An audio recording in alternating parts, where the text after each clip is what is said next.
ఆదికాండము 8వ అధ్యాయము. దేవుడు నోవహును అతనితో కూడా ఓడలోనున్న సమస్త జంతువులను సమస్త పశువులను జ్ఞాపకము చేసుకొనెను. దేవుడు భూమి మీద వాయువు విసరునట్లు చేయుట వలన నీళ్లు తగ్గిపోయెను. అగాధ జలముల ఓటలును ఆకాశపు తూములును మూయబడెను. ఆకాశము నుండి కురియుచున్న ప్రచండ వర్షము నిలిచిపోయెను. అప్పుడు నీళ్లు భూమి మీద నుండి క్రమక్రమముగా తీసిపోవుచుండెను.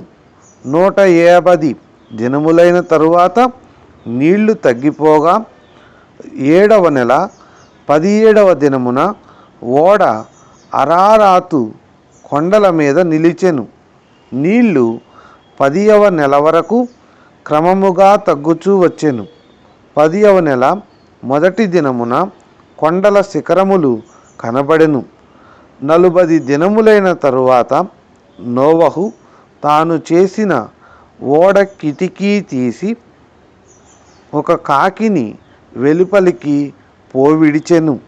అది బయటికి వెళ్ళి భూమి మీద నుండి నీళ్లు ఇంకిపోవు వరకు ఇటు అటు తిరుగుచుండెను. మరియు నీళ్లు నేల మీద నుండి తగ్గినవో లేదో చూచుటకు అతడు తన యొద్ద నుండి నల్ల పావురమొకటి వెలుపలికి పోవిడిచెను. నీళ్లు భూమి అంతటి మీద నున్నందున తన అరకాలు నిలుపుటకు దానికి స్థలము దొరకలేదు గనుక ఓడలోనున్న అతని యొద్దకు తిరిగి వచ్చెను. అప్పుడతడు చెయ్యి చాపి దాని పట్టుకొని ఓడలోనికి తీసుకొనెను. అతడు మరి 7 దినములు తాళి మరల ఆ నల్ల పావురమును ఓడలో నుండి వెలుపలికి విడిచెను. సాయంకాలమున అది అతని యొద్దకు వచ్చినప్పుడు త్రుంచబడిన ఒలీవ చెట్టు ఆకు దాని నోట నుండెను గనుక నీళ్లు భూమి మీద నుండి తగ్గిపోయేనని నోవహునకు తెలిసెను. అతడింకా మరి 7 దినములు తాళి ఆ పావురమును వెలుపలికి విడిచెను. ఆ తరువాత అది అతని యొద్దకు తిరిగి రాలేదు.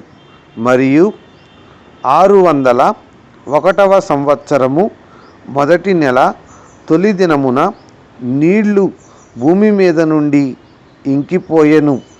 నోవహు ఓడ కప్పు తీసి చూచినప్పుడు నేల ఆరియుండెను. 2వ నెల 27వ దినమున భూమి ఎండి యుండెను. అప్పుడు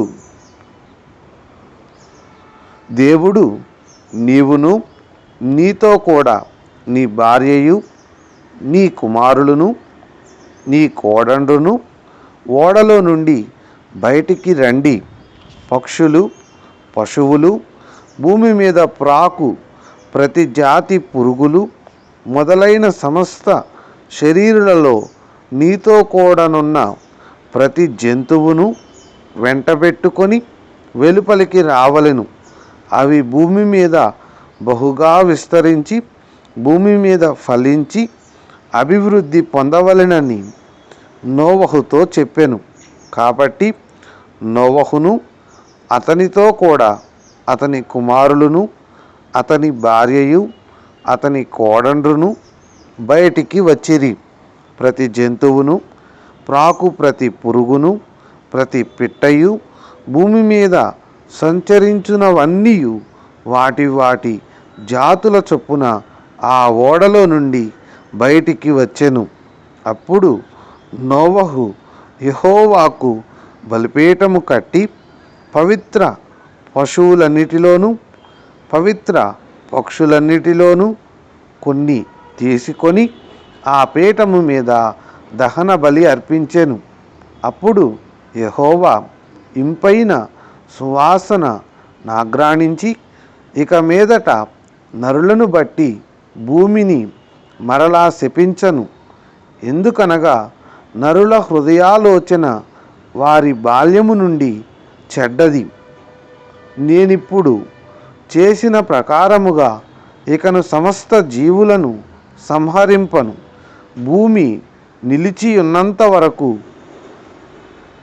వెదకాలమును, కోతకాలమును, శీతోష్ణములను, వేసవి శీతాకాలములను, రాత్రింబగళ్ళును ఉండక మానవని తన హృదయములో అనుకొనెను.